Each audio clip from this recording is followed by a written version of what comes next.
ॐ अज्ञानतिमिरान्धस्य ज्ञानाञ्जनशलाकया चक्षुरुन्मीलितं येन तस्मै श्रीगुरवे नमः। श्रीचैतन्यमनोभीष्टं स्थापितं येन भूतले स्वयं रूपो कदा मह्यं ददाति स्वपदान्तिकं। नमोऽयं विष्णुपादाय कृष्णप्रेष्ठाय भूतले श्रीमते भक्तिवेदान्त स्वामिनिति नामिने। नमस्ते सारस्वती देवे गौरवाणी प्रचारिणे निर्विशेष शून्यवादी पाश्चात्य देशतारिणे। वाञ्छाकल्पतरुभ्यश्च कृपा सिन्धुभ्यो एव च पतितानां पावनेभ्यो वैष्णवेभ्यो नमो नमः। मूकं करोति वाचालं पङ्गुर्लङ्घयते गिरिं यत्कृपातमहं वन्दे श्रीगुरो दिनतारिणं परमानन्दमाधवं श्रीचैतन्य ईश्वरम्। हरे कृष्णा। শিল প্রভুপাদ কি জয়, সমবেত ভক্তমণ্ডলী কি জয়। সকলকে সান্ধ্যকালীন হরিকথায় স্বাগত।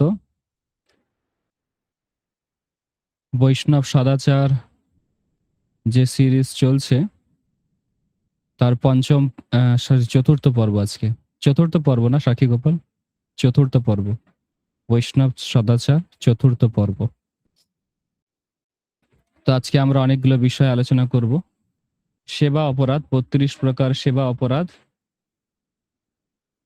আরতি এবং ইসকন ভক্তদের কি কি করা উচিত, কি করা উচিত নয়, সেই বিষয়ে আজকে আমরা আলোচনা করব। তো সবার আগে একটা ছোট্ট বিষয় নিয়ে আলোচনা করার আছে। সেটা আমার মনে পড়তো না, আমাকে মশা কামড়াচ্ছে বলে মনে পড়ছে, নাহলে আমি আজকে বলতাম না এই টপিকটা, হয়তো মনেই পড়তো না। সেটা হচ্ছে যে আমরা যারা ভক্ত হতে চাইছি, আচ্ছা সাউন্ড ক্লিয়ার আছে না সকলের কাছে? সবাই শুনতে পাচ্ছেন? আচ্ছা ঠিক আছে। যারা আমরা ভক্ত হতে চাইছি, কৃষ্ণ ভক্ত হতে চাইছি, হ্যাঁ, তো আমাদেরকে সবার আগে একটা প্রিন্সিপাল ফলো করতে হবে, সেটা হচ্ছে জীবে দয়া। কি বললাম? জীবে দয়া। হ্যাঁ, মানে আমরা যে আমিষ আহার ত্যাগ করেছি, হ্যাঁ, এটা এক প্রকার জীবে দয়া বলতে পারেন। পশু হত্যা বন্ধ করা হয়েছে, বা যারা আমিষ আহার বন্ধ করেছে তারা আগে যেমন মাছ মাংস খেত, তার মানে তারা কি ওই প্রাণগুলোকে আর হত্যা করলো না। তো একটা প্রসঙ্গে এই বিষয়টা মনে পড়লো, যেহেতু আমাকে মশা কামড়াচ্ছে, তো অনেকের প্রশ্ন হচ্ছে ভক্তদের মশা মারা উচিত কিনা, মশা কামড়ালে প্রভু মারবো কিনা মশাকে, বা বাড়িতে যদি আরশোলা হয়, টিকটিকি হয়, তাদেরকে আমরা তাড়াবো কিনা, মারবো কিনা, এই প্রশ্ন। তো মশা যাতে না হয় তার জন্য আমাদের বাড়ির চারপাশে পরিষ্কার রাখতে হবে। যেখানে জল জমছে সেখানে জল জমতে দেওয়া যাবে না, আর না জল জমলে তাহলে মশার উৎপত্তি হবে না, মশাকে মারা যাবে না। এটা বৈষ্ণব শাস্ত্রের বিরুদ্ধে। আপনারা সবাই জানেন যে অজাত শত্রু এবং শান্ত এবং সুহৃদ সর্বদেহী নাম, এটা হচ্ছে বৈষ্ণবের বৈশিষ্ট্য, ভক্তের বৈশিষ্ট্য, যে সকলের সুহৃদ শুভাকাঙ্ক্ষী বন্ধু। তো মশা, টিকটিকি, আরশোলা এরা সকলে ভগবানের সৃষ্ট জীব, সকলের হৃদয়ে পরমাত্মা রূপে ভগবান চতুর্ভুজ নারায়ণ অবস্থান করছেন, ক্ষীরোদাক্ষায় বিষ্ণু, এবং সবাই হচ্ছে ভগবানের সন্তান এবং আমাদেরই কি ভাই বোন। এদেরকে হত্যা করা যাবে না, বুঝতে পেরেছেন? মশা কামড়ালে মশাকে মারা যাবে না। বাড়িতে পিঁপড়ে হলে পিঁপড়েকে মারা যাবে না, বা দেখে শুনে হাঁটাচলা করতে হবে যাতে পায়ের তলায় পিঁপড়ে পড়ে না মারা যায়, বুঝতে পেরেছেন? শুধু তাই নয়, পোকা মাকড় কাউকে মারতে পারবেন না আপনি। বাড়িতে যদি আরশোলা হয়, আরশোলাকেও মারতে পারবেন না। বাড়িটা পরিষ্কার রাখতে হবে, ঘর পরিষ্কার রাখতে হবে যাতে আরশোলা না হয়। আপনি অপরিষ্কার রাখবেন, যার ফলে আরশোলা হবে, তারপরে তাকে ধরে ধরে মারবেন, এটা উচিত নয়। এটা কৃষ্ণ ভক্তির পথে একটা প্রতিকূলতা, বোঝা গেছে? তো যদি আমাদের ভক্ত হতে হয় এগুলোকে মারা যাবে না। আর কোনো পশু পাখি, কোনো কীট পতঙ্গ কাউকেই মারা যাবে না। ঠিক আছে? এই বিষয়টা আপনাদের খেয়াল রাখতে হবে। এবারে আমরা যে বিষয়টায় প্রবেশ করব আ সেটা হচ্ছে ৩২ প্রকার যে সেবা অপরাধ আছে, সেই সেবা অপরাধগুলো নিয়ে আজকে আমরা আলোচনা করব। হুম? যাদের কাছে এই বৈষ্ণব সদাচার বইটা নেই, আপনারা এই বইটা সংগ্রহ করবেন। আমাদের মন্দিরে রয়েছে, এই বইটা সংগ্রহ করবেন। সেবা অপরাধ। ভক্তির অসমৃত সিন্ধুতে এই সেবা অপরাধের বিষয়ে বিস্তারিত বর্ণনা রয়েছে। হুম? অনেক প্রকার অপরাধ আমাদের দিন-রাত সবসময় হয়। যাতে সেগুলো না হয় সেগুলো জানতে হবে, শিখতে হবে, বুঝতে হবে। আ যেমন এখানে বলছে একটা ১ম অপরাধ সেটা হচ্ছে অনেকে দেখবেন অনেক দামি গাড়িতে করে চেপে বেড়ায়। অনেক দামি গাড়ি, সেজন্য গাড়িতে চেপে একদম মন্দিরের সামনে এসে নামে। দেখেছেন আপনারা? আ একদম ধরুন ২ চাকা বাইক হোক, ৪ চাকা গাড়ি হোক।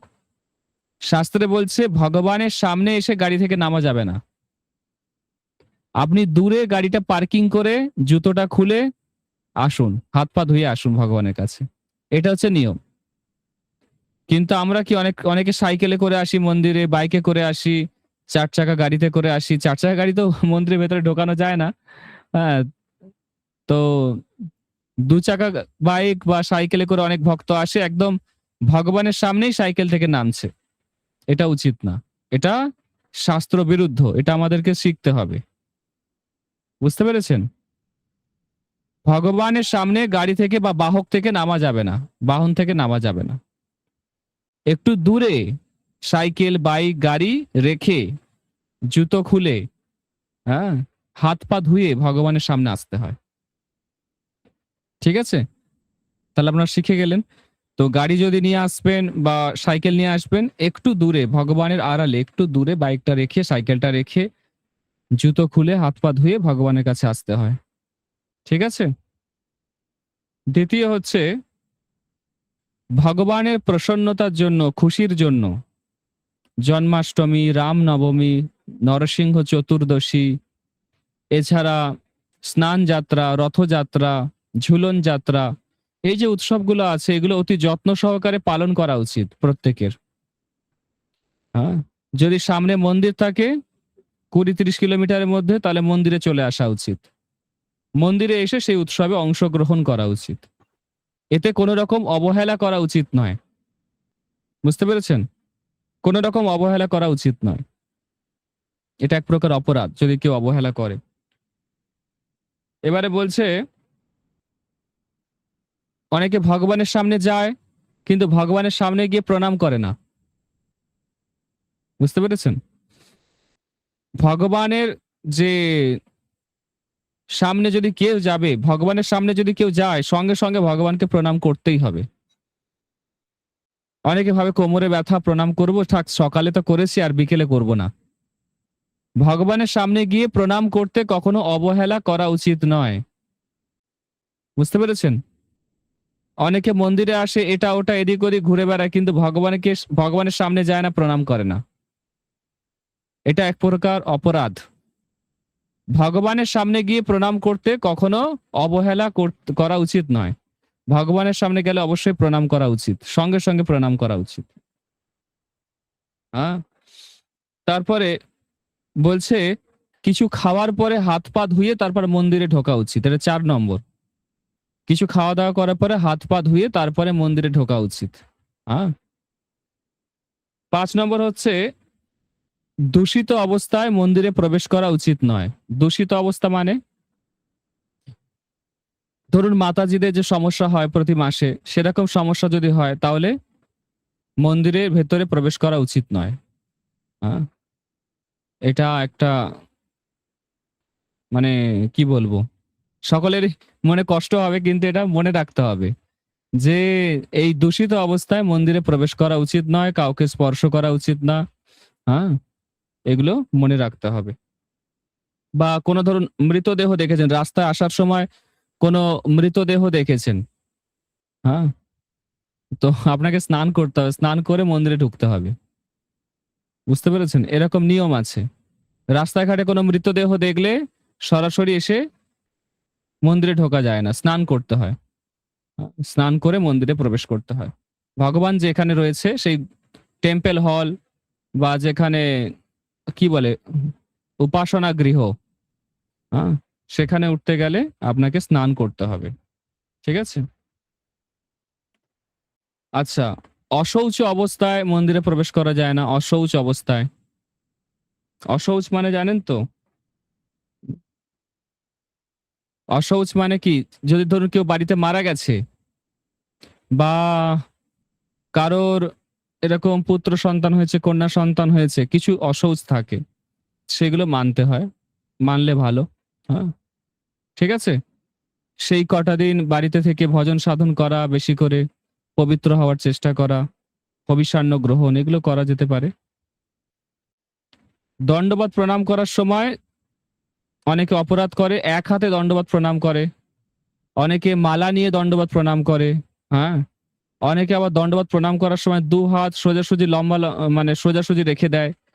মনে রাখতে হবে দণ্ডবত প্রণাম করার সময় হাত দুটো জোর করে প্রার্থনা মুদ্রা থাকবে বা কি করতে হবে? ডান হাতের উপর বাঁ হাত রেখে প্রণাম করতে হবে। ঠিক আছে? আচ্ছা, ৭ নম্বর অপরাধ, ভগবানের সামনে পরিক্রমা করা উচিত নয়। হুম, বুঝতে পেরেছেন? ভগবানের সামনে ধরুন কেউ তুলসী পরিক্রমা করছে বা ভগবানের গর্ভগৃহ খোলা আছে পরিক্রমা করছে। এটা উচিত নয়, শাস্ত্রে বলছে। হুম? পরিক্রমা করার সময় ভগবানকে ডান দিকে রেখে পরিক্রমা করতে হয়। যেমন তুলসী গাছকে আমরা ডান দিকে রেখে পরিক্রমা করি, সেরকম ডান দিকে রেখে পরিক্রমা করতে হয়। ঠিক আছে? ৮ নম্বর হচ্ছে ভগবানের সামনে পা ছড়িয়ে বসা উচিত নয়। অনেকে মন্দিরে এসে পায়ে ব্যথা পা ছড়িয়ে বসে পড়ে ভগবানের সামনে। ভগবানের সামনে বা কোনো গুরুজনের সামনে বা ভগবানের আলেখ্যর সামনে, গুরুদেবের আলেখ্যের সামনে পা ছড়িয়ে বসা যায় না। ঠিক আছে? এগুলো খেয়াল রাখতে হবে। ভগবানের সামনে অনেকে দেখবেন বসে, মানে কি বলবো? আম ওটাকে বলা হয় কি পদ্মাসন আর সুখাসন। সুখাসনে বসে সবাই, যেটাকে বাবু হয়ে বসা বলে, আগডুম-বাগডুম হয়ে বসা বলে, তাই না? তো বসে মানুষ কি করে পায়ে হাত দেয়। ভগবানের সামনে বসে ধরুন কেউ পায়ে ইচিং হচ্ছে, কেউ আঁচড়াচ্ছে, পা আঁচড়াচ্ছে, পায়ের তলায় হাত দিচ্ছে, নখে হাত দিচ্ছে, পায়ের আঙুলে হাত দিচ্ছে। এগুলো উচিত নয়। বুঝতে পেরেছেন? এগুলো সতর্ক থাকবেন। ভগবানের শ্রীবিগ্রহের সামনে কেউ শোবেন না। শোয়া উচিত নয়। হ্যাঁ? ভগবানের সামনে শোয়া উচিত নয়। হ্যাঁ? দণ্ডবত প্রণাম তো ওটাও এক প্রকার শোয়া, কিন্তু ওটাকে শয়ন বলে না। ওটা আপনি প্রণাম করছেন, সম্মান জানাচ্ছেন। ওরকম না। ভগবানের সামনে শুয়ে পড়বেন না। আ অনেকে শুয়ে পড়ে। মন্দির খোলা রয়েছে, ক্লান্ত লাগছে, মন্দিরে কেউ নেই, এসে ধুম করে শুয়ে পড়ল। পাখাটা চালিয়ে। এরকম যেন না হয়। ঠিক আছে? ভগবানের সামনে প্রসাদ পাওয়া যাবে না। ভগবানের সামনে প্রসাদ পাওয়া যাবে না। ঠিক আছে? এটা ১১ নম্বর অপরাধ। হ্যাঁ? ভগবানের সামনে কেউ খিচুড়ি প্রসাদ দিল, হালুয়া প্রসাদ দিল বা কিছু দিল, একটু আড়ালে এসে খেতে হবে। একটু বাইরে বেরিয়ে খেতে হবে বা প্রসাদ পেতে হবে। ভগবানের সামনে প্রসাদ পাওয়া যাবে না। ঠিক আছে? যদি কোন মন্দিরে এরকম কোন জায়গা না থাকে তাহলে ভগবানের অল্টার বন্ধ রাখতে হবে সেই সময় প্রসাদ পাওয়ানোর সময়। হ্যাঁ? এটা মনে রাখতে হবে। বাড়িতেও যখন আপনারা প্রসাদ পাবেন, ভগবানের অল্টারটা যেন পর্দা দিয়ে ঘেরা থাকে। তারপরে প্রসাদ পাবেন। হ্যাঁ? ভগবানের সামনে প্রসাদ পাওয়া উচিত নয়। ভগবানের বিগ্রহের সামনে মিথ্যা কথা বলা উচিত নয়। হ্যাঁ? ভগবানের সামনে মিথ্যা কথা বলা উচিত নয়। তারপরে বলছে ভগবানের সামনে জোরে, জোরে কথা বলা উচিত নয়। ধরুন ভগবানের মন্দিরে ধরুন দুজন তিনজন ভক্ত কোনো কিছু বিষয় আলোচনা করছে, জোরে জোরে কথা বলছে, এটা উচিত না। জোরে জোরে কথা বলা যাবে না ভগবানের সামনে। জোর গলায় কথা বলা, জোরে জোরে কথা বলা, এগুলো ভগবানের সামনে বলা যায় না। ঠিক আছে? তারপরে বলছে ভগবানের সামনে কারোর নিন্দা করা যাবে না। কি করা যাবে না? কারোর নিন্দা করা যাবে না। ঠিক আছে? আরেকটা বিশেষ বিষয় যে ভগবানের সামনে মানে কারোর সঙ্গে কথা বলা উচিত নয়। ধরুন কারোর সঙ্গে আপনি কথা বলছেন, ভগবান রয়েছে, ভগবানের দিকে আপনার মনটা নেই। মনটা যে রয়েছে তার সঙ্গে কথা বলার জন্য আপনার মনটা আকুলি বিকুলি হচ্ছে। বুঝতে পেরেছেন? ধরুন অনেকদিন পরে কারোর সঙ্গে দেখা হয়েছে। আপনি বাইরে বেরিয়ে কথা বলুন। কিন্তু ভগবানের সামনে কারোর সঙ্গে কথা বলা উচিত নয়। হুম? ভগবানের সামনে চিৎকার করা উচিত নয়। বুঝতে পেরেছেন? ভগবানের সামনে কোন রকম চিৎকার চেঁচামেচি করা উচিত নয়। ভগবানের সামনে কাউকে তিরস্কার করা উচিত নয়। কাউকে বকাবকি করা উচিত নয়। এটা কত নম্বর হলো? ১৭ নম্বর হলো। বলছে ভগবানের সামনে কাউকে ভিক্ষা দান করা উচিত নয়। কোন ধরুন বাড়িতে ভিখারি এলো, ভগবানের সামনে দান করবেন না যে ভগবানকে সাক্ষী রেখে আমি দান করলাম। হাহ, ভগবান সবথেকে বড় দানী। আমরা নই। তো ভগবানের সামনে কখনো ভিক্ষা দেবেন না। এটা অপরাধ। ঠিক আছে? একটু আড়ালে গিয়ে দিতে হবে। ভগবানের সামনে ঝগড়া করা উচিত নয় কারোর সাথে। মনে থাকবে? ভগবানের সামনে কারোর সঙ্গে ঝগড়া করবেন না। ভগবানের সামনে কাউকে কঠোর বচন মানে এমন কিছু বলে দিলেন কষ্ট পেয়ে গেল, এরকম যেন না হয়। ঠিক আছে? কত প্রকার অপরাধ আছে দেখুন। বলছে ভগবানের সামনে চামড়ার কোনো জিনিস ব্যবহার করা যাবে না। অনেকে চামড়ার বেল্ট পরে, চামড়ার মানি পার্স ইউজ করে, যে ঘড়ি পরে ঘড়ির বেল্ট অনেক সময় চামড়ার হয়। হ্যাঁ, চামড়ার জ্যাকেট, চামড়ার জুতো, এগুলো পরে মন্দিরে যাওয়া উচিত নয়। ভগবানের সামনে তো যাওয়া উচিত অবশ্যই নয়। একদম যাবেন না। ঠিক আছে? চামড়ার ব্যাগ তো ভক্তদের ব্যবহার করাই উচিত না। তারপরে বলছে ভগবানের সামনে কারোর প্রশংসা করা উচিত নয়। ভগবানের সামনে অন্য কারোর প্রশংসা করা উচিত নয়। ঠিক আছে? ভগবানের সামনে কোনো খারাপ কথা বলা উচিত নয়। এবং ভগবানের সামনে বায়ু ত্যাগ করা উচিত নয়। বায়ু ত্যাগ মানে জানেন? এরকম অনেকে আছে বসে আছে, দুম করে একটা আওয়াজ হলো। চারিদিকটা দুর্গন্ধে ভরে গেল। এটাকে বলে বায়ু ত্যাগ। ট্রেন, বাসে তো একদম জঘন্য অবস্থা হয়। মনে হয় যেন ঝাঁপ দিই বাইরে। তো এইরকম করবেন না। ভগবানের সামনে এগুলো করবেন না। হুম? আচ্ছা, বলছে ক্ষমতা অনুসারে যে পূজা অর্চনা সেটা থেকে কখনো বিরত থাকা উচিত নয়। ধরুন আপনার সামর্থ্য আছে ভগবানে ভালো করে সেবা পূজা করার সামর্থ্য আছে, আপনি করছেন না। এটা উচিত নয়। ঠিক আছে? অনেকে বলছে প্রভু ভগবানকে তো জল দিই।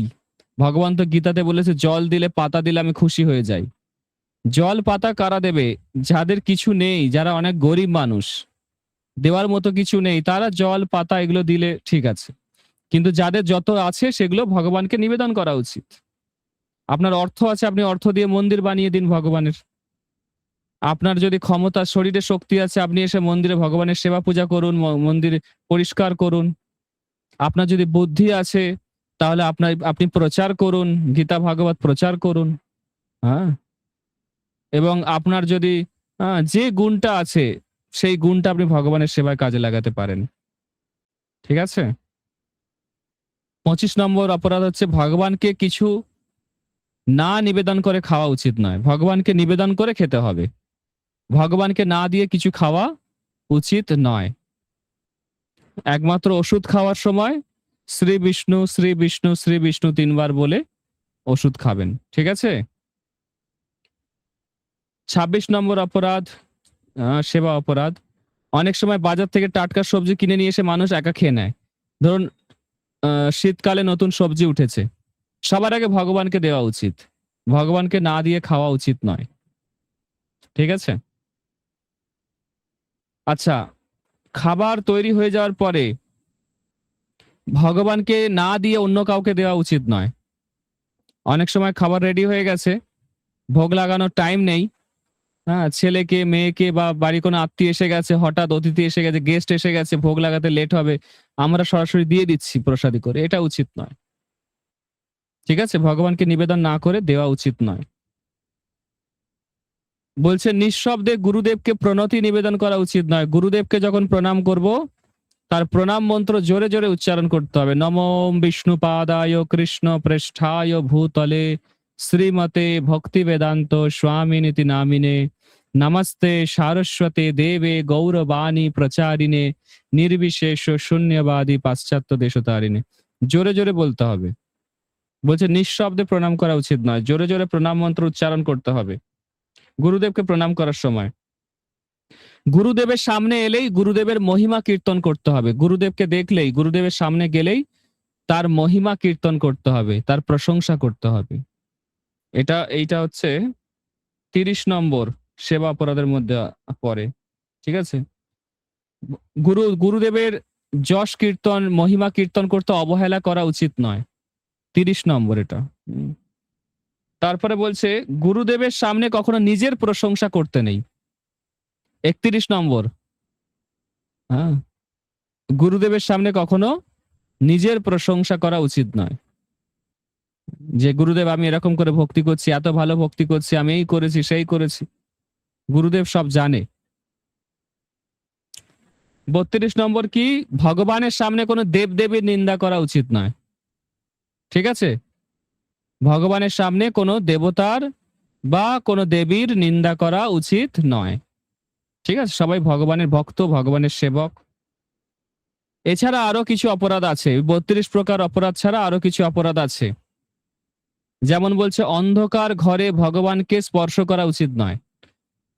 ঠিক আছে, ধরুন লোডশেডিং হয়ে গেছে, হ্যাঁ, আপনি ভগবানকে স্পর্শ করতে পারবেন না, আগে একটা প্রদীপ জ্বালান, একটু আলো তৈরি করুন, তারপরে ভগবানকে শয়ন দেবেন, ভগবানকে হ্যাঁ পোশাক পরাবেন, যাই করার করবেন, কিন্তু অন্ধকারে ভগবানকে স্পর্শ করবেন না।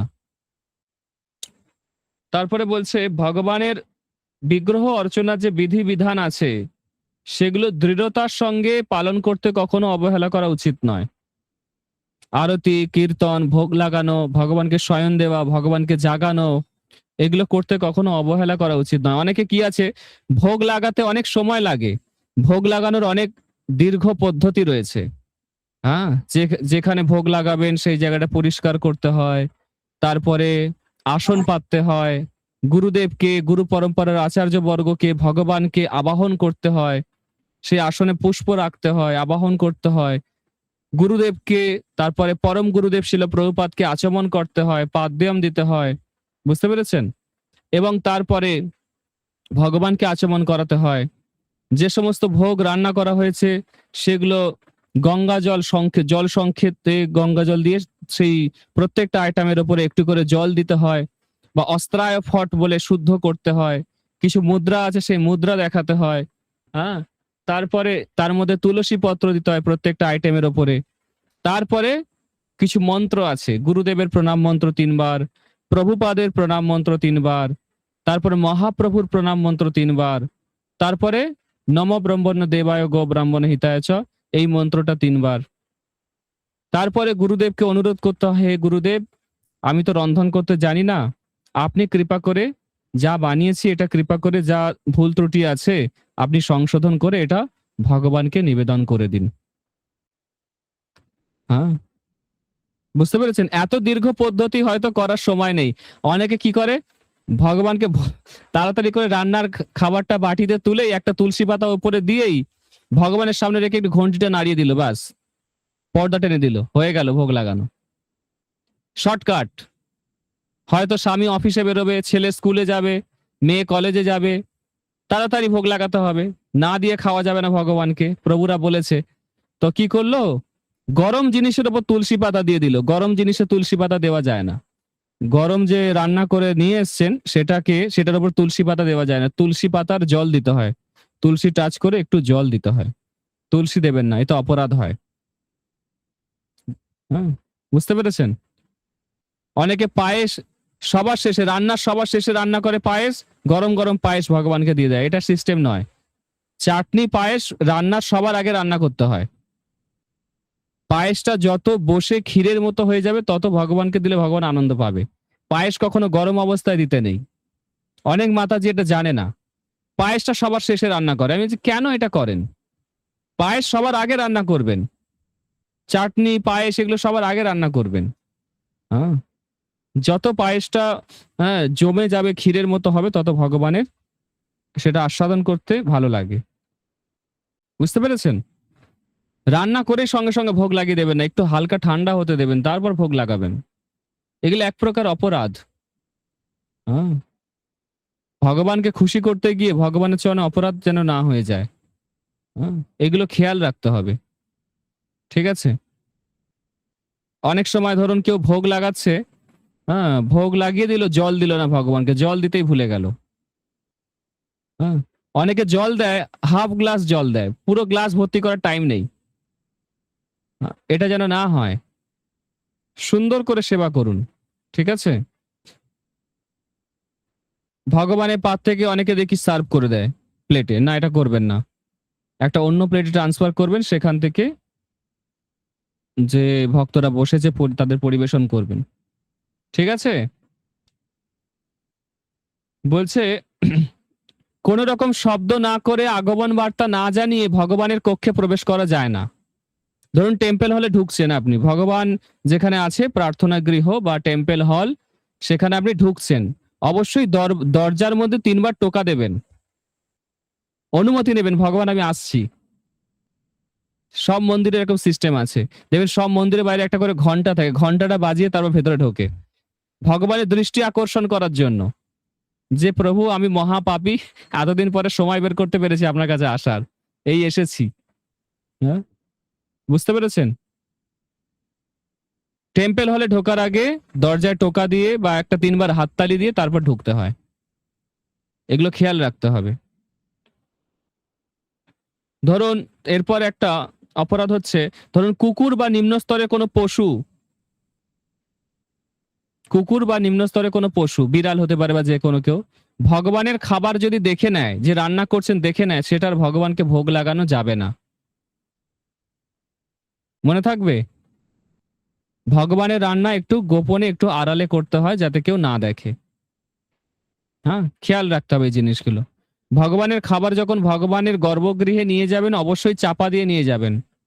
উন্মুক্ত অবস্থায় নিয়ে যাবেন না। খোলা অবস্থায় নিয়ে যাবেন না। ভগবানের সেবা পূজা করার সময় নীরবতা ভঙ্গ করা যাবে না।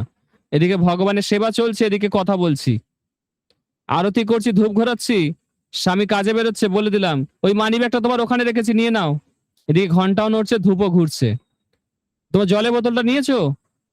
দেখো ফ্রিজের ওপরে জলের বোতলটা রেখে দিয়েছি। তোমার খাতাটা দেখো, ওই খাটের তলায় রেখে দিয়েছি। আরতি করতে করতেই বলছে। মনটা ভগবানের দিকে নেই। বুঝতে পেরেছেন? এরকম করবেন না। তারপরে বলছে পূজা করার সময়, ভগবানের সেবা করার সময় যেন, ধরুন খুব জোর টয়লেট পেয়ে গেছে বা বদবায়ু ত্যাগ করতে ইচ্ছা করছে, খুব বেগ আসছে, তখন বাইরে যাবেন। মন্দিরে বাইরে গিয়ে যে বদবায়ু ত্যাগ করার আছে বা টয়লেট করার আছে, টয়লেটে যদি একবার যান আবার কাপড় চেঞ্জ করতে হবে। ১ নম্বর হোক আর ২ নম্বর হোক। ১ নম্বর হলে কোমর পর্যন্ত ধুইতে হবে পুরো। হাত কনুই পর্যন্ত ধুইতে হবে, কোমর পর্যন্ত ধুইতে হবে, আচমন করতে হবে, আবার বস্ত্র পরতে হবে। ঠিক আছে? এগুলো মনে রাখবেন। যে ফুলের গন্ধ নেই সেই ফুল ভগবানকে নিবেদন করবেন না। এটা এক প্রকার অপরাধ। যে ফুলের গন্ধ নেই সেই ফুল ভগবানকে নিবেদন করবেন না। হ্যাঁ? বলছে প্রতিদিন ভালো করে দাঁত মাজতে অবহেলা করা উচিত না। অনেকে দাঁত ভালো করে মাজে না। মুখে গন্ধ বেরোয়, দাঁতের ভেতরে ময়লা জমে সেখান থেকে গন্ধ বেরোয়।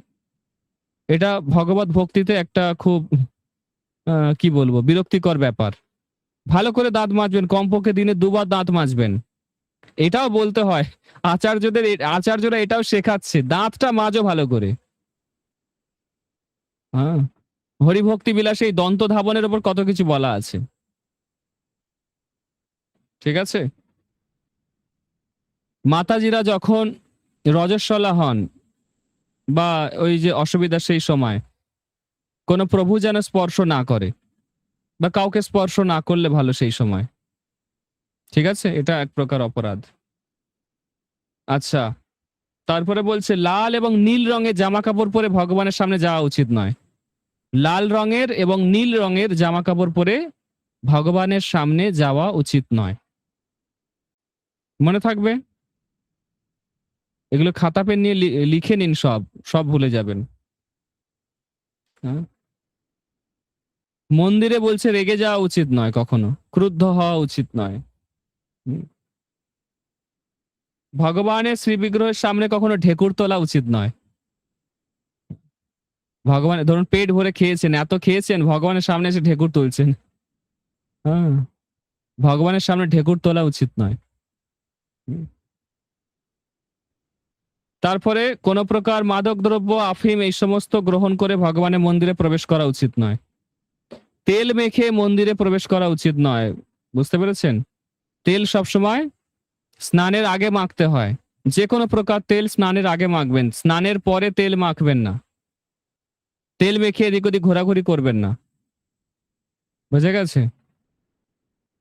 একমাত্র আমলা অয়েল বা আমলকির যে তেলটা সেটা একমাত্র স্নানের পরে মাখার বিধান আছে। না মাখলেই ভালো। ঠিক আছে? আচ্ছা, কোন বিরুদ্ধ মতবাদ পোষণকারী শাস্ত্রে প্রবর্তন করা উচিত নয়। শিল প্রভুপাদের গ্রন্থ ছাড়া অন্য কোন গ্রন্থের হ্যাঁ যশ কীর্তন করা উচিত নয় বা সেগুলো পড়া উচিত নয় আমাদের। ঠিক আছে? ভগবানের বিগ্রহের সামনে পান খাওয়া উচিত নয়। অপরিষ্কার পাত্রে ফুল রাখা উচিত নয়। ফুল যে তুলছেন ফুলের পাত্রটা যেন পরিষ্কার থাকে। হ্যাঁ, আসন ছাড়া মাটিতে বসে পূজা অর্চনা করা উচিত নয়। আসন চাই। ঠিক আছে? আচ্ছা, তিলক করার সময় ত্রিরেখা বিশিষ্ট তিলক ধারণ করা উচিত নয়, যেটাকে ত্রিপুণ্ড বলা হয়। আর হাত পা না ধুয়ে মন্দিরে প্রবেশ করা উচিত নয়। হাত পা ধুয়ে যে কোনো মন্দিরে ঢোকার আগে দেখবেন কল আছে, সেখানে হাত পা ধোয়ার জায়গা আছে। হাত পা ধুয়ে তারপরে মন্দিরে প্রবেশ করতে হয়। ঠিক আছে? যে কোনো মন্দিরে। কারণ রাস্তা দিয়ে আমরা হেঁটে আসার সময় অনেক অপবিত্র জায়গা হয়তো পা পড়ছে বা স্পর্শ হয়ে যাচ্ছে। ট্রেনে বাসে চেপে আসছি। তো আমরা অবশ্যই হাত পা ধুয়ে তারপরে মন্দিরে প্রবেশ করব। ঠিক আছে? এইগুলো হচ্ছে সেবা অপরাধের মধ্যে পড়ে এগুলো। এগুলো আপনাদেরকে জানতে হবে। ঠিক আছে? এগুলো ভালো করে মনে রাখবেন আর খাতায় লিখে রাখবেন। যাদের মনে থাকবে না তারা খাতায় লিখে রাখবেন। হুম? আমি বলেছি ক্লাস যখন চলবে তখন খাতা পেন নিয়ে বসবেন। যারা ইসকনের ভক্ত, আমরা প্রত্যেকে ইসকনের ভক্ত। আমাদের কিছু নিয়ম মেনে চলতে হয়। সেই নিয়মগুলো একটু আলোচনা করা দরকার আছে। এই বৈষ্ণব এটিকেট, বৈষ্ণব সদাচারের মধ্যে এগুলো পড়ে। ঠিক আছে? প্রথমত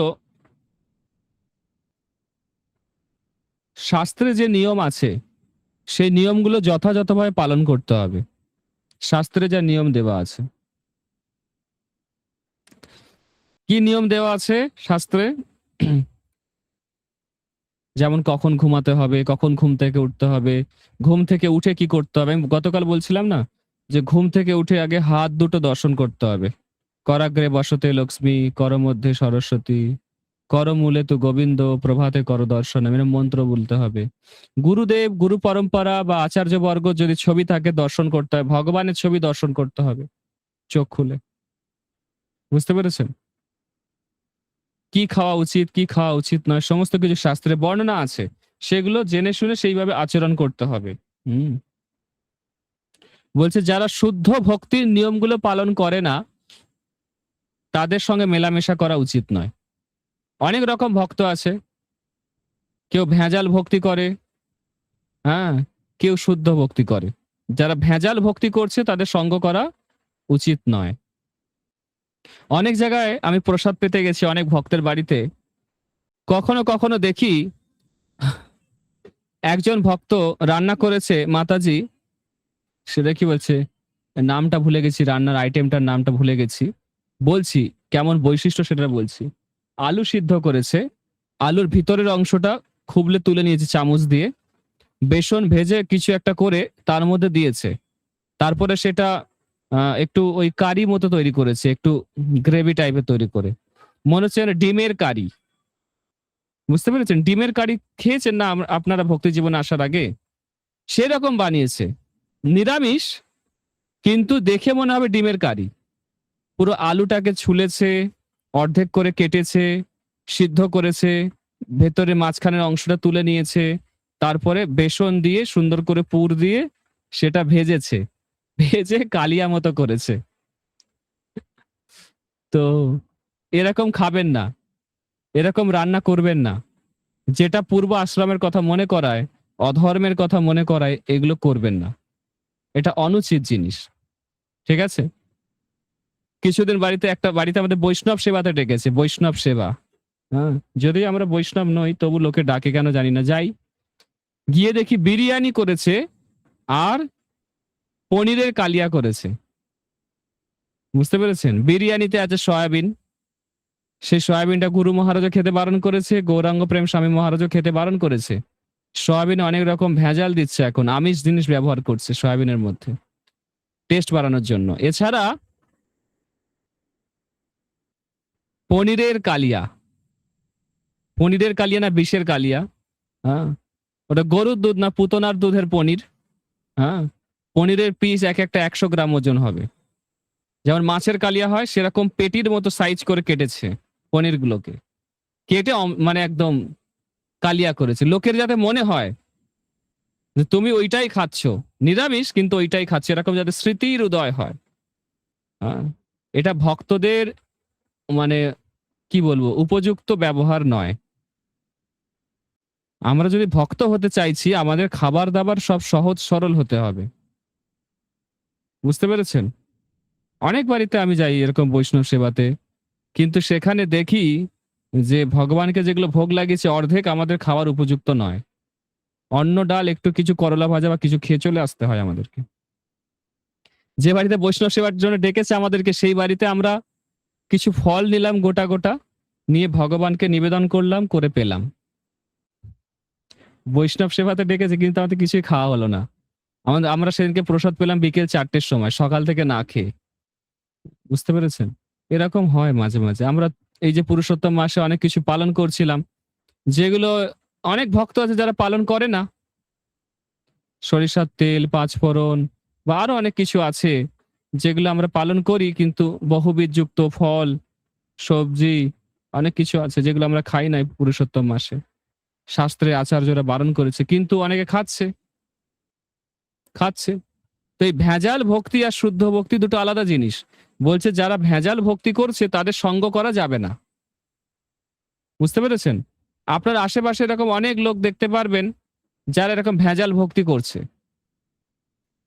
আমি বলছিলাম না আগের দিন যে জব করতে করতে ধরুন হাটে বাজারে ঘুরে বেড়াচ্ছে, বাজারও হচ্ছে আর জপও হচ্ছে, দুটোই। বাড়িতে ফিরে এলো, জপও হয়ে গেল আর বাজারও হয়ে গেল। হরে কৃষ্ণ। বুঝতে পেরেছেন? তো এইরকম ভক্তের সঙ্গ করা যাবে না। হ্যাঁ।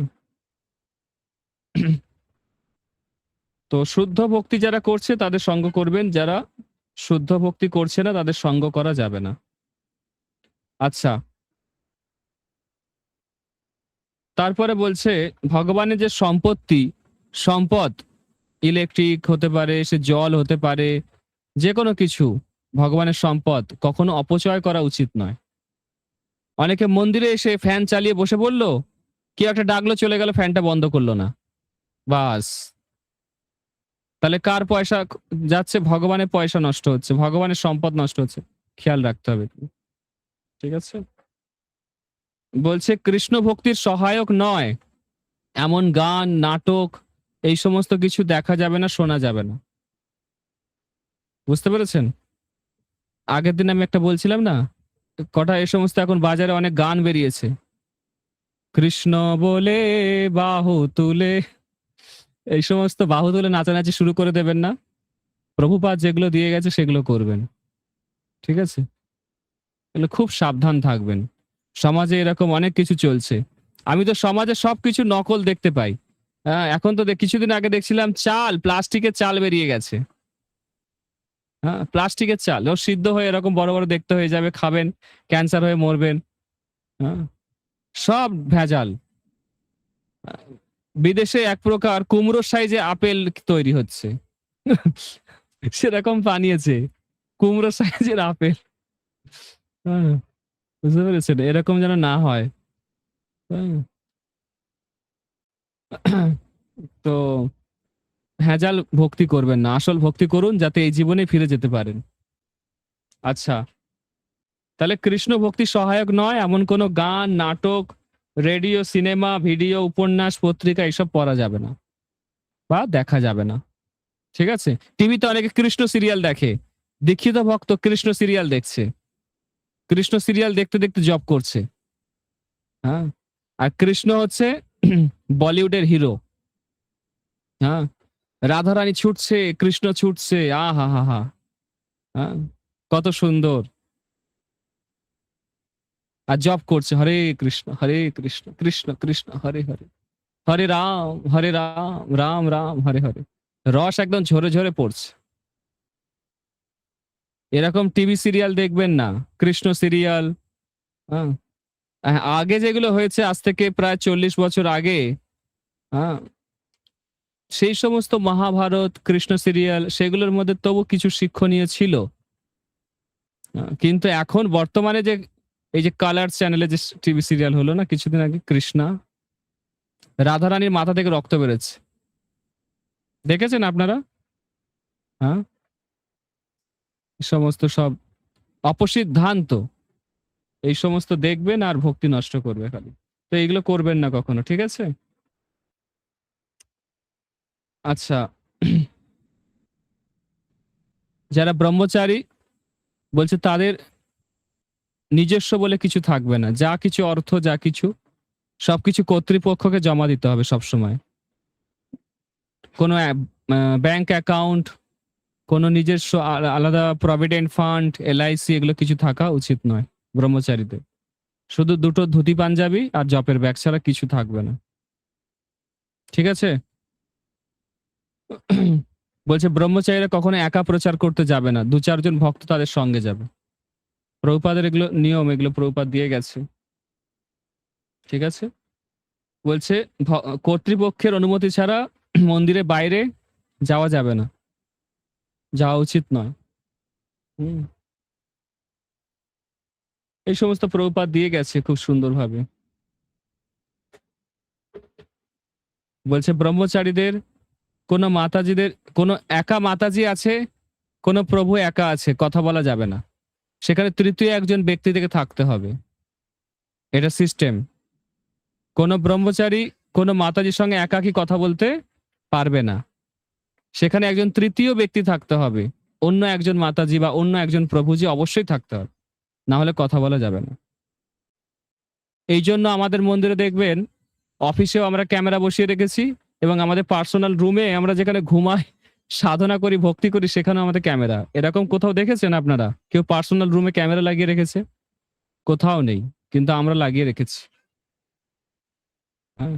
আমি যেখানেই প্রচারে যাই, যাই করি না কেন সবসময় যাতে আমি দেখতে পারি যে মন্দিরে কোথায় কি চলছে।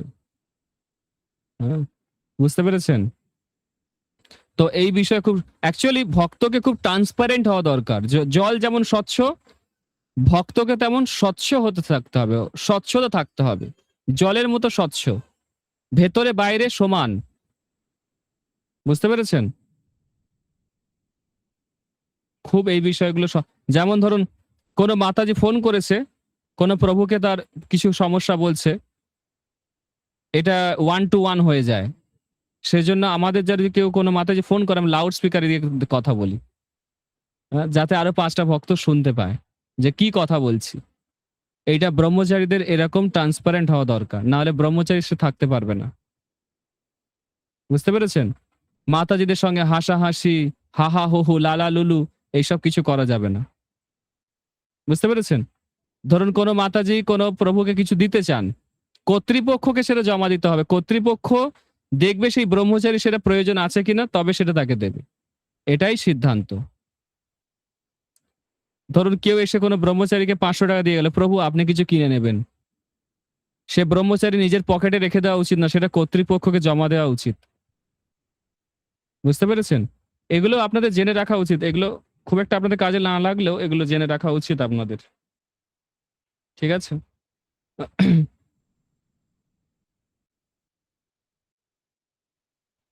তারপরে প্রভুপাদ বলছে কালারিং গেঞ্জি ভক্তদেরকে পরিষ্কার পরিচ্ছন্ন যথোপযুক্ত পোশাক পরিধান করতে হবে। বিভিন্ন রঙের গেঞ্জি, টুপি, রঙিন চশমা এগুলো ব্যবহার করা যাবে না। ভালো করে আবার বলবো? হ্যাঁ? কালারিং গেঞ্জি, কালারিং টুপি, টুপি, চশমা, কালারিং চশমা এগুলো ব্যবহার করা যাবে না। অনেক ভক্ত পুরীতে যাচ্ছে, কালারিং চশমা পরে সমুদ্রের পাড়ে বসে আছে। হ্যাঁ? আর নদীর ঢেউ দেখছে, সমুদ্রের ঢেউ দেখছে। ওহ! কি সুন্দর। বুঝতে পেরেছেন? কি বলছি বুঝতে পারছেন? ভক্তিটা অনেক সহজ সরল। এত জটিল নয়। হ্যাঁ?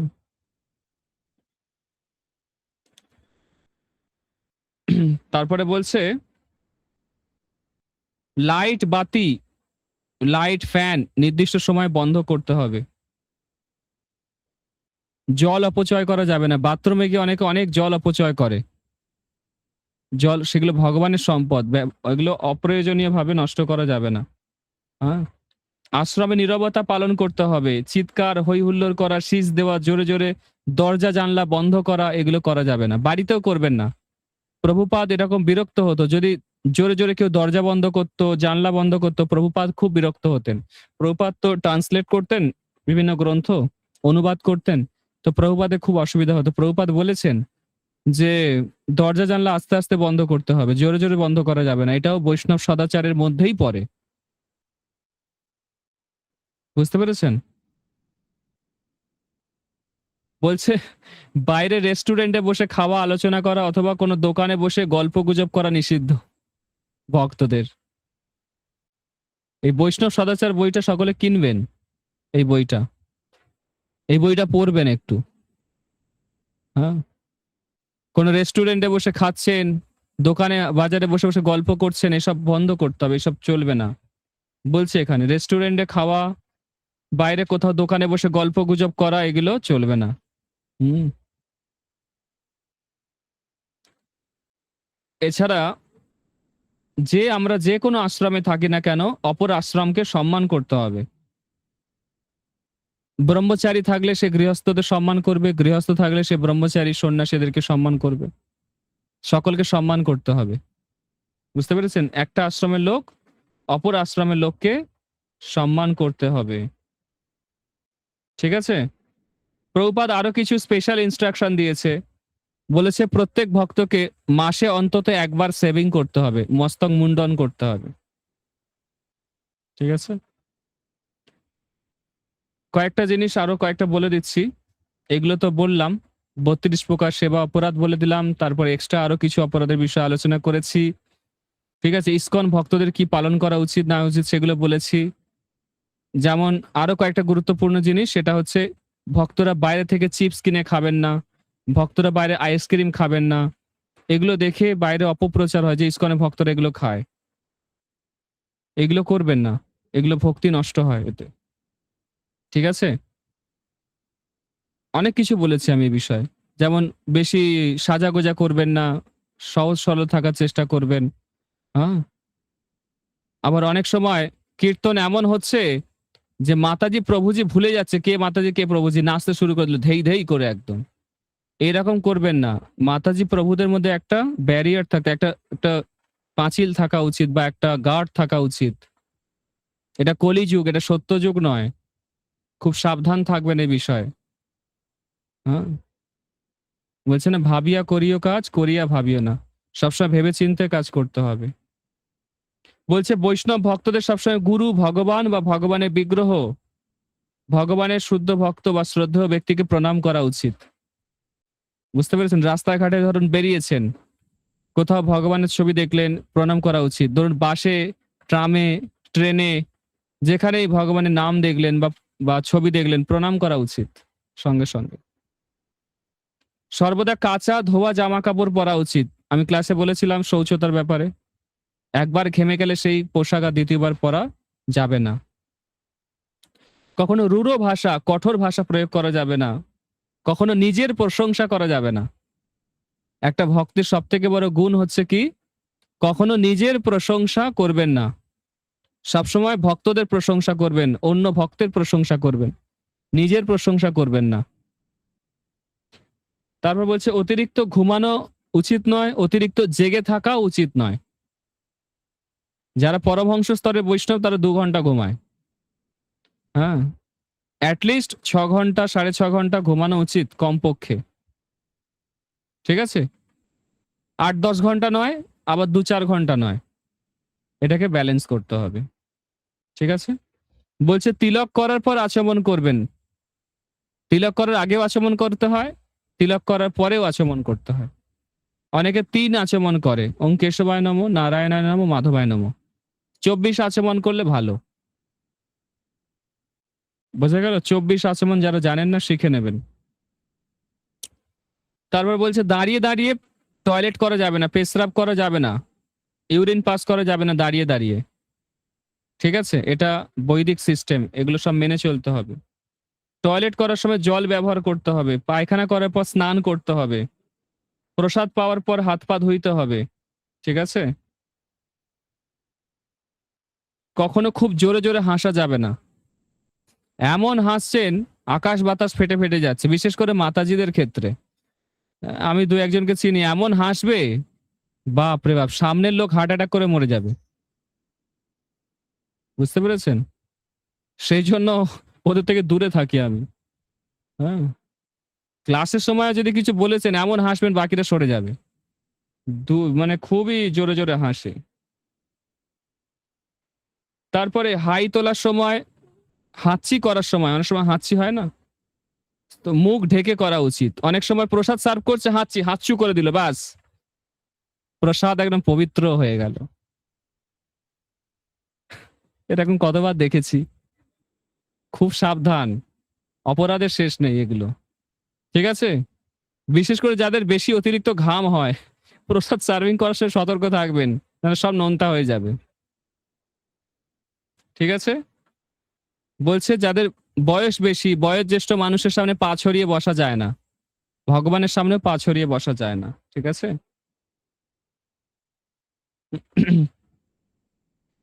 আচ্ছা, এরপরে একটা খুব গুরুত্বপূর্ণ পয়েন্ট, সেটা হচ্ছে কি, মাতাজিদের সঙ্গে তর্ক করা যায় না।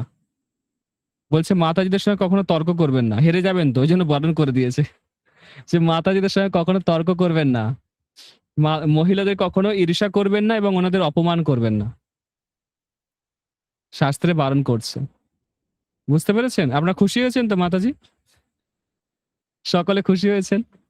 তো এটা এটা বৈষ্ণব এটিকেটে বইতে লেখা আছে স্পষ্ট করে যে মাতাজিদের সঙ্গে ঝগড়া করা যাবে না, মাতাজিদের ঈর্ষা করা যাবে না, মাতাজিদের অপমান করা যাবে না। মাতাজিরা হচ্ছে মাতৃস্থানীয়। হ্যাঁ, ঠিক আছে? মাতৃবৎ পরদারেষু। বলছে কখনো কারো ক্ষতি করার চেষ্টা করবেন না, সবসময় উপকার করার চেষ্টা করবেন। হ্যাঁ, আমি একটা বাড়িতে আমাকে নেমন্তন্ন করেছে প্রসাদ পাওয়ার জন্য। তো আমি ওখানে গিয়ে শুনলাম একজন ভক্ত খুব সুন্দর রান্না করে বলে অন্য একজন ভক্ত, সে কি করেছে, আড়ালে একটু গিয়ে সবকিছুতে নুন মিশিয়ে দিয়েছে বেশ করে, যাতে তার একটু বদনাম হয়। বুঝতে পেরেছেন কেমন ভক্ত? বুঝতে পেরেছেন? অ্যাকচুয়ালি মাছ যখন ধরে জেলে তখন অনেক মাছ জালে ধরা পড়ে যায়, কিন্তু সব মাছকে সে হাঁড়িতে তোলে না, বেছে বেছে কিছু মাছকে আবার জলে ফেলে দেয়। দেখেছেন?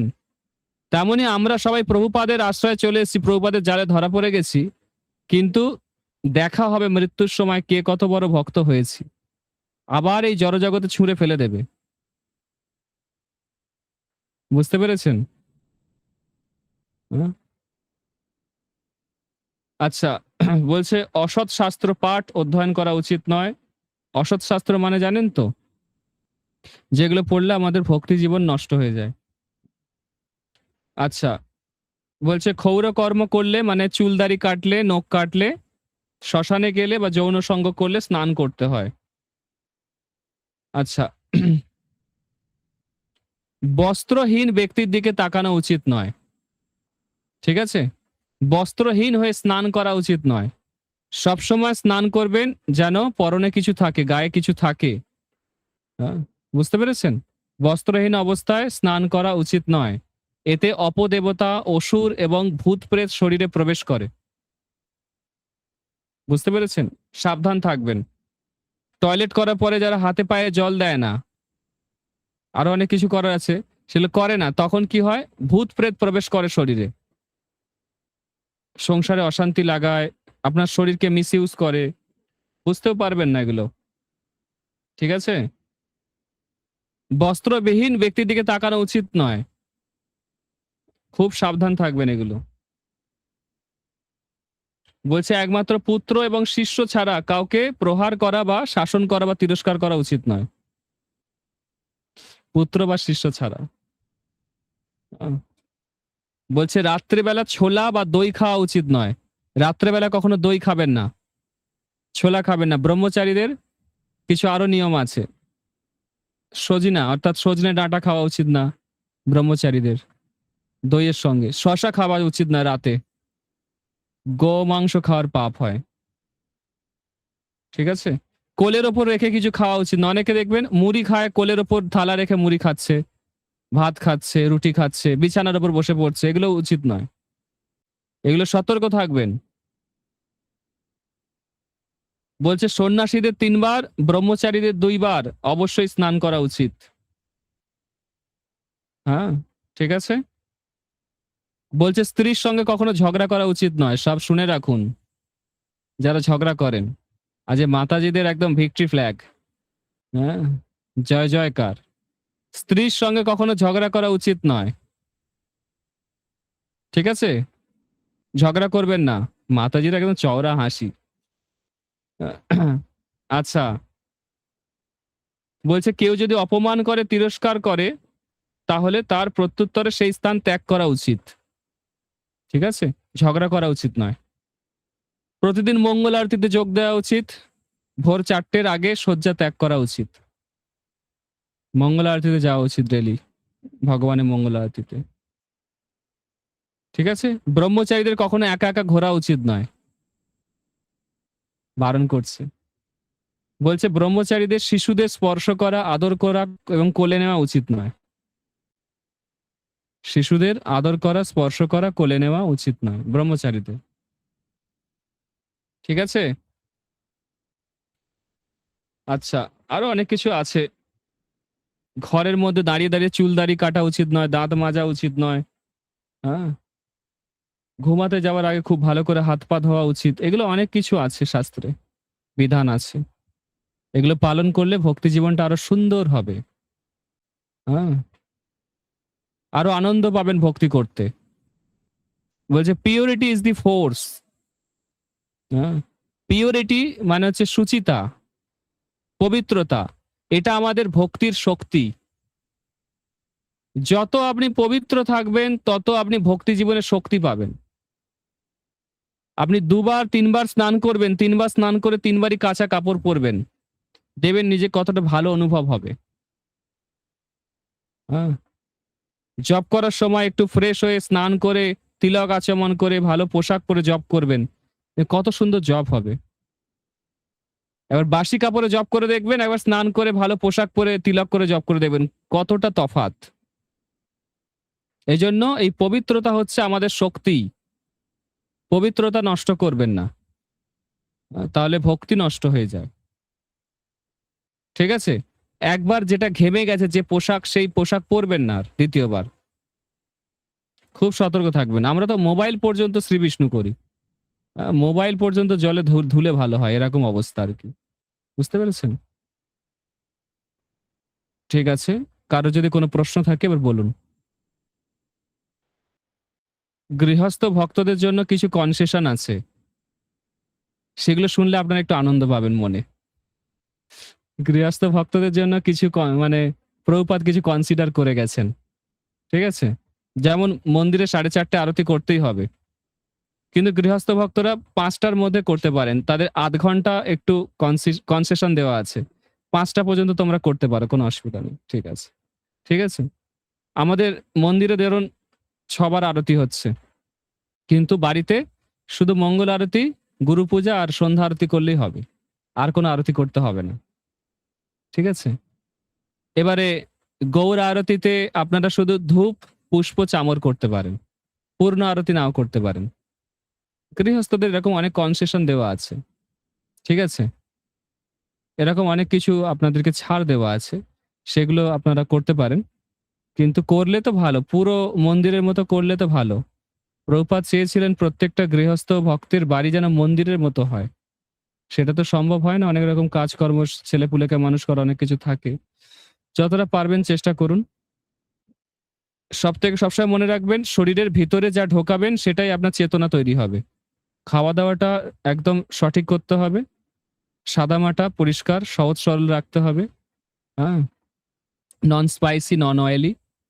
আর হচ্ছে আপনার জামা-কাপড় বা পোশাক পরিচ্ছদ সহজ সরল থাকবে। লাইট কালারের পোশাক পরবেন সবসময়। ঠিক আছে? আর লাল, ডিপ রেড, কালো, ব্লু এইসব কালার এভয়েড করলে ভালো। বাচ্চাদের সবসময় ইয়েলো কালারের ড্রেস পরাবেন, ঘরের রং ইয়েলো রাখবেন, হোয়াইট রাখবেন। তাহলে বাচ্চার মানসিকতা ভালো হবে, পড়ায় একাগ্রতা আসবে। যারা খুব দুরন্ত বাচ্চা, হ্যাঁ? তারা কি করে পড়াশোনার প্রতি তাদের মন বসবে, এর পেছনে অনেক সাইকোলজি আছে। এগুলো আপনাদেরকে একসময় বোঝাবো। আমি বলছিলাম আজকে যে একটা সেমিনার আমি দেব। মাতাজিদেরকে, একটা আলাদা করে প্রভুদেরকে। হ্যাঁ? দুজনকে একসাথেও দেওয়া যেতে পারে। কিন্তু কিছু, কিছু জিনিস এমন আছে যেগুলো শুধু মাতাজিদেরকেই বলতে হবে। কারণ সংসার সুখের হয় রমণীর গুণে। আপনারা ভক্তি জীবনটা আরো কি করে ভালো করবেন, আরো কি করে শাশুড়ি, ননদ, শ্বশুর, ভাসুর সবাইকে নিয়ে ভালো করে ভক্তি করতে পারবেন, সেই বিষয়ে অনেক টিপস আছে। অনেক সুন্দর, সুন্দর টিপস আছে। ঠিক আছে? যেমন প্রহ্লাদ মহারাজ, তিনি অসুর বংশেই জন্ম নিয়েছিলেন। তার বাবা এত আ অসুর প্রবৃত্তির ছিল, তাকে পুরো খুন করে দেওয়ার বারংবার প্রচেষ্টা করেছে। সেই পরিস্থিতিতে থেকেও তার বিনম্রতার জন্য তিনি জয়লাভ করেছেন। বুঝতে পেরেছেন? কাউকে ভক্তি জীবনে নিয়ে আসার জন্য এবং প্রচার করার জন্য সবথেকে বড় টুল বা অস্ত্র হচ্ছে বিনম্রতা। বিনম্রতা, দৈন্যতা। ধরুন শাশুড়ি কিছু একটা বলছে, শাশুড়ির কথাটাকেও প্রাধান্য দিতে হবে এবং আপনি যেটা বলতে চাইছেন সেটা ওনাকে বোঝাতে হবে। সাপও মরবে, লাঠিও ভাঙবে না। কি বললে তিনি খুশি হবেন? কি করে শাশুড়িকে হাতের মুঠোয় রাখা যায়? সেই সমস্ত টিপস দেব আমি ব্রহ্মচারী হয়ে। হ্যাঁ? দুর্ভাগ্য আমার। দিতে হবে। আপনারা যখন শেখেননি এই সমস্ত, আমাকেই সব টিপস দিতে হবে। তো আমি চেষ্টা করব রথযাত্রার পরে এই সমস্ত বিষয় আলোচনা করতে। ঠিক আছে? একদম শাশুড়ি আপনার কথা উঠবে আর বসবে। কিচ্ছু বলবে না। ঠিক আছে? হরে কৃষ্ণ। আর কারো কোনো প্রশ্ন নেই তো? হরে কৃষ্ণ, কৃষ্ণ কৃষ্ণ হরে হরে, হরে রাম, রাম রাম হরে হরে। জগৎগুরু শিল প্রভুপাদ কি জয়। সমবেত ভক্ত মন্ডলী কি জয়। নিতাই গৌর সীতানাথ প্রেমানন্দে। হরি হরি বল।